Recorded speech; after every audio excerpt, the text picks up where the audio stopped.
পর্বতের মুশিক প্রসব সেই প্রবাদটির মতোই হলো, কারণ এতক্ষণ ধরে অর্থাৎ প্রায় 2 ঘন্টা ধরে বিরোধী দলীয় নেতার কার্যালয়ে, সংসদীয় বিরোধী দলীয় নেতার যে নিজস্ব বাসভবন, এই বাসভবনে 2 ঘন্টা ধরে যে মিটিং হচ্ছিল, এই মিটিং এ আসলে তেমন কিছু বলার আর নেই। কারণ এনডিএ জোট এর আগে প্রধানমন্ত্রী নরেন্দ্র মোদীর বাসভবনে যে মিটিং করেছে, সেই মিটিং এর ফলাফল ইতিমধ্যে গণমাধ্যমে প্রচারিত হয়ে গেছে। কারণ যে জোট করার কথা, যাদের নিয়ে জোট করার কথা বা সম্ভাবনা বা নানা রকমের অঙ্ক এই ইন্ডিয়া জোটের পক্ষে হওয়া সম্ভব ছিল, তারা প্রকাশ্যে এসেই চন্দ্রবাবু নাইডু এবং নীতিশ কুমার তারা নরেন্দ্র মোদীর সঙ্গে এবারের এনডিএ দলের মধ্যেই থাকছেন, এনডিএ জোটের মধ্যে থাকছেন, সেটা আগে প্রকাশিত হয়েছে। তার पॉलिटिकल सिचुएशन पे और आज की जो परिस्थिति है उस पर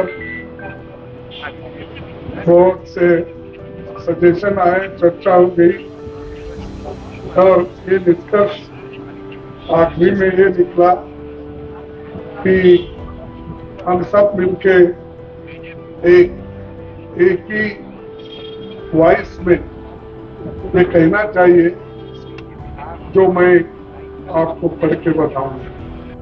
Appropriate steps at the appropriate time to realize the people's desire not to be ruled by the BJP's government, and this is our decision, and we all together agreed on these points, and we definitely whatever promises we have given to the people, that we will keep it up, and just I want to thank you. Thank you very much.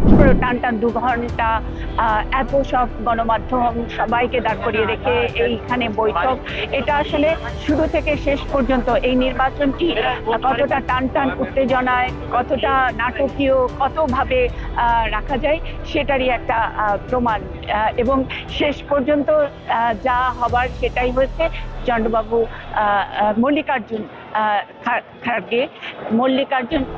খাড়গে তিনি এসে বলেছেন, মাত্র 40 সেকেন্ডে বলেছেন যে আমরা এখন জনগণের যে ম্যান্ডেট পেয়েছি, আমরা সেই ম্যান্ডেট অনুযায়ী সুশাসন প্রতিষ্ঠার জন্য থাকবো, বিরোধী দলে থাকবো এবং বেকারত্ব দূর করার জন্য মোদী সরকারকে চাপ দিয়ে রাখবো। আমরা এই ব্যাপারটি আমরা কন্টিনিউ করে যাব। মুন্নি সাহা, 1 টাকার খবর, দিল্লি।